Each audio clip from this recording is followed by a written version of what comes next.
서울 아파트 상승 전환, 대세 상승은 아니다. 일단 여러분 이 지표부터 먼저 한번 보시죠. 서울 아파트가 지난 3월 25일부터 플러스로 돌아섰습니다. 그래서 3월 25일 주에는 0.01%가 올랐고요. 그때부터 7주 연속 계속 오르고 있습니다. 지난 4월 29일에도 0.03%, 5월 6일에도 0.03% 올랐습니다. 그래서 시장에서는요, 분석하는 분들에 따라 다르지만 많은 전문가들이 여러분 대세 상승기가 왔다 이렇게들 이야기하거든요. 저는 여러분들에게 대세 상승기는 아니다. 계속 지속적으로 말씀을 드려왔습니다. 왜냐하면 말입니다. 지금 상황이 결국 말입니다. 글로벌 금융위기 때와 너무 많이 닮았고 너무 많이 올라갔던 것이 부담이 돼서 시장에는 작동을 할 거다. 그 말씀을 드렸거든요. 그런데 실제 말입니다. 그런 지표가 나왔습니다. 여러분 이거 한번 보세요. 서울 아파트 실거래가 지수 변동률입니다. 지금 분명히 보이는 것은요. 분명히 보이는 것은 이제 작년 10월에 마이너스 0.08을 기록했죠. 마이너스 0.18을 기록했죠. 이게 플러스처럼 보이는데 플러스는 아니고요. 마이너스입니다. 마이너스. 그리고 11월에도 마이너스 1.71이 빠졌고요. 12월에도 말입니다. 마이너스 0.98이 빠졌습니다. 일반적으로 서울 아파트 실거래가 지수는요. 실제 거래 가격을 이전 거래 가격하고 비교해서 변동폭을 지수화한 겁니다. 실제 거래 가격을. 그래서 이게 어떤 지표보다 굉장히 중요하고 또 어떤 지표보다 정확합니다. 물론 거래량이 많았을 때 정확하거든요. 실제로 서울 아파트 값 거래 건수가 지금 계속 늘어나고 있는 걸 감안을 하면 굉장히 중요한 지표다 이렇게 생각합니다. 그런데 2024년에 들어서서 1월에 0.45% 올라갔습니다. 2월에는 0.62% 올라갔습니다. 3월에 이게 마이너스 0.27%예요. 물론 3월에 이게 신고되는 게 이제 4월에 신고가 되는데 4월 15일까지 신고된 것만 조사를 했더니 실거래 가격이 0.27% 떨어졌더라 이런 결론이 나왔습니다. 이것을 보면 여러분 집값이 대세 상승기라고 보기에는 쉽지 않잖아요.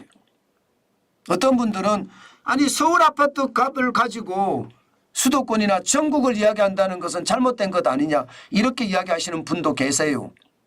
그런데 여러분 서울 아파트 값을 수도권도 따라가고요. 전국 대도시 아파트들도 서울 아파트 값을 일반적으로 추정합니다. 그렇기 때문에 서울 아파트만 보더라도요. 전체 흐름을 파악할 수가 있습니다. 물론 3월에 마이너스 0.27은 4월 15일까지 거래된 그러니까 실제 거래가 돼서 신고를 하잖아요.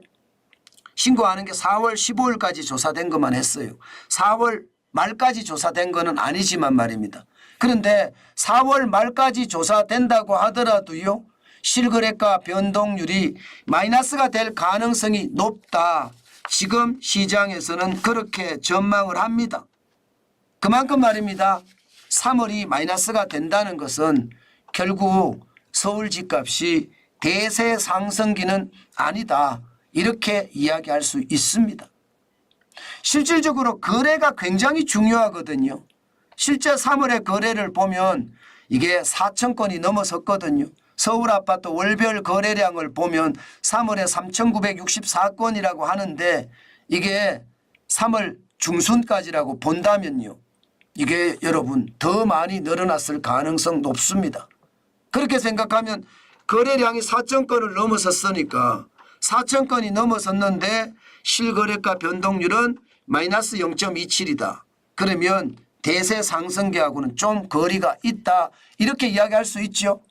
4월에 아마 거래량이 얼마가 되는지가 굉장히 중요할 듯 싶습니다. 여기에다가 여러분 지금 매물도 보면 말입니다. 지난 4월 4일에 10만 2,085건이 나와서 매물이 굉장히 많이 쏟아졌습니다. 네, 그러다가 집값이 올라간다고 하니까 그야말로 다 걷어들였거든요. 그런데 4월 29일 현재 보면 말입니다. 이게 84,331건까지 오히려 늘었습니다. 이 말은 결국 말입니다. 집값이 많이 올라왔으니까 이자 부담이 큰 사람들, 여기에 빚 부담도 큰 사람들, 이런 사람들은 집을 팔려고 내놓는다는 뜻이고 더 많이 내놓으니까 그 속에는 아무래도 금매가 약간씩은 섞여 있다는 뜻이에요. 금매가 없었다 이게 아니라 다시 금매가 약간씩은 쏟아진다 이런 얘기가 되는 건가요?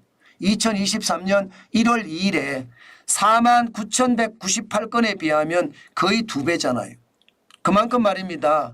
지금 빨리 팔아서 빚에 대한 부담, 이자에 대한 부담 줄이겠다.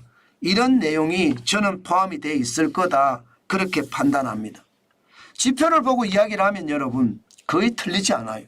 지금 집값이 다시 말입니다. 주춤주춤한다는 이야기잖아요. 저는 그것이 현실이고요. 더 중요한 것은 제가 여러분들에게 계속 말씀을 드리지만 이게 여러분 실거래가 변동률을 보면 2009년을 보십시오. 2009년을 보면 21.21%가 올랐거든요. 서울 집값이. 그리고 나서 2010년에는 마이너스 3.16%, 2011년에는 마이너스 2.97%, 2012년에도 마이너스 7.31%까지 떨어지다가 2013년에 3.13% 올라갔거든요. 다시 말해서 너무 많이 올라가니까 뒤에 조정을 받았다는 뜻이에요. 물론 지금은요 인허가나 착공에 대한 문제가 있기는 해요.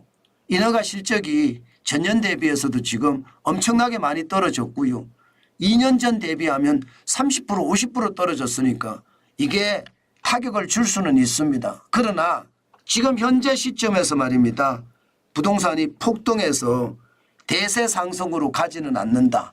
시간이 지나서 말입니다. 올해가 지나고 내년에 가서 그런 일이 생길 수는 있겠죠.